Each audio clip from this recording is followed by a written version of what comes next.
మేడ్చల్ జిల్లా Shamirpet police station పరిధిలోని తుమ్కుంటలోని Krishna jewellery shop లో ఈ నెల 7న జరిగిన చోరీని పోలీసులు ఛేదించారు.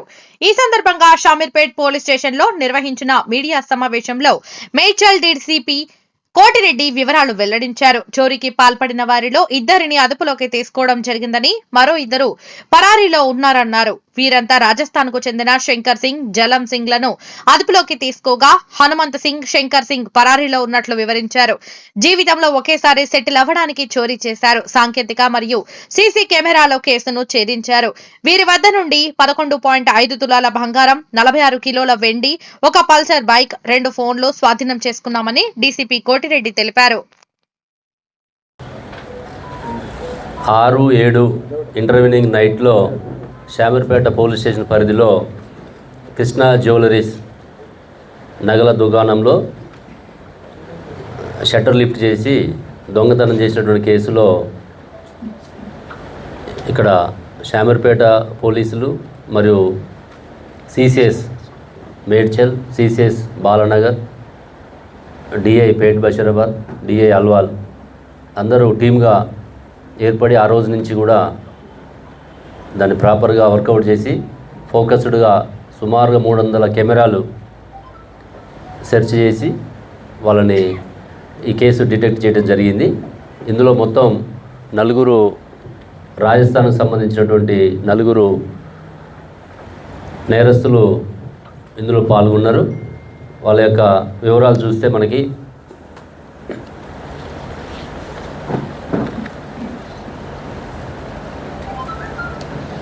అంటే మొత్తం 4లో ఈరోజు మనం ఇద్దరిని అదుపులో తీసుకోవడం జరిగింది. నిన్న సాయంత్రం ఇంకొక 2 పరారులో ఉన్నారు. వీళ్ళు మొత్తం కూడా రాజస్థాన్కి సంబంధించిన వ్యక్తులు.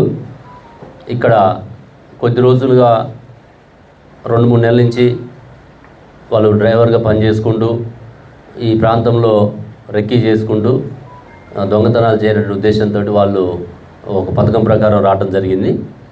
ఇందులో మనకి A1 Hanumanth Singh son of నైనా Singh, Rajasthan state, A2 Shankar Singh son of Narayana Singh, ఇతను కూడా రాజస్థాన్ స్టేట్. వీళ్ళిద్దరు అబ్స్కాండింగ్లో ఉన్నారు. మన దగ్గర ఉన్న వాళ్ళు A3 Shankar Singh son of Hazari Singh, 25 years, Rajasthan state. A4 Jalam Singh son of Kumpu Singh, 20 years, Rajasthan state. ఇందులో A2, A3 ముందు నుంచే వాళ్ళు పరిచయం ఉండటం, 2 months నుంచి ఇక్కడ కోంపల్లి ఏరియాలో డ్రైవర్ పని చేసుకుంటూ ఉన్నారు. ఇంకా లావిష్గా బతకాలనే ఉద్దేశంతో వాళ్ళ ఖర్చులను ఇంకా పెంచుకోవడానికి, వాటి అవసరాలు తీర్చుకోవడం కోసం వాళ్ళకు వస్తున్నటువంటి జీతం సరిపోవట్లేదు అని ఎక్కడన్నా ఈ నగల దుకాణం వాళ్ళు సెర్చ్ చేసుకోవడం, ఐడెంటిఫై చేసుకోవడం జరిగింది. ఈ A2, A3 ప్లాన్ చేసుకొని మళ్ళీ A1ని A4ని కలుపుకొని వీళ్ళు అల్వాల్లో ఉన్నటువంటి సూర్యనగర్ కాలనీలో ఒకటి షెల్టర్ తీసుకొని అక్కడ ఉంటూ ఈ దొంగతనం చేయడానికి ఒక 2 రోజుల ముందే గజ్వేల్ ఏరియాలో ఒక బైక్ దొంగతనం చేసుకొని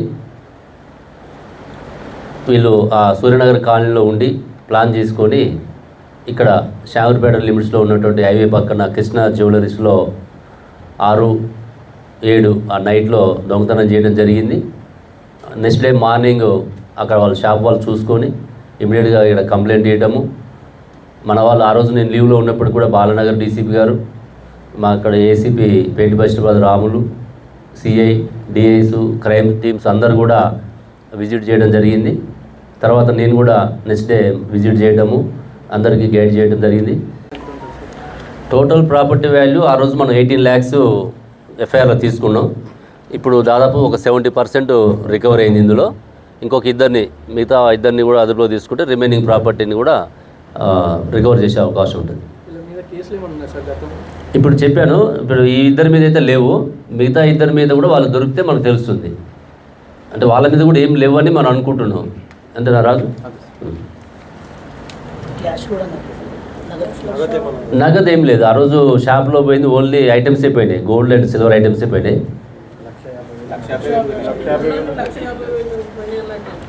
అంటే అది మరి మనం మిగతా వాళ్ళని కూడా అదుపులో తీసుకుంటే తెలుస్తుంది. ఇప్పటివరకు ఉన్న దాంట్లో అయితే వీళ్ళ దగ్గర ఏం లేవు. మొత్తం ఆ రోజు ముగ్గురు వచ్చారు బైక్ మీద. ఒక పర్సన్ మనకి బైక్ మీద ఉన్న పర్సన్ దొరికాడు, ఇంకో పర్సన్ వాళ్ళకి సపోర్ట్ చేసిన పర్సన్ ఎక్కడైతే గజ్వేల్లో బైక్ దొంగతనం చేశారో ఆ రూమ్లో ఉన్నాడో వాళ్ళు దొరికారు. రిమైనింగ్ ఇద్దరిని కూడా దొరికితే ఎంటైర్ ప్రాపర్టీ మనము ఎంత అవకాశం ఉంటే అంత రికవర్ చేసి మనం కోర్టులో ప్రొడ్యూస్ చేయడం జరుగుతుంది.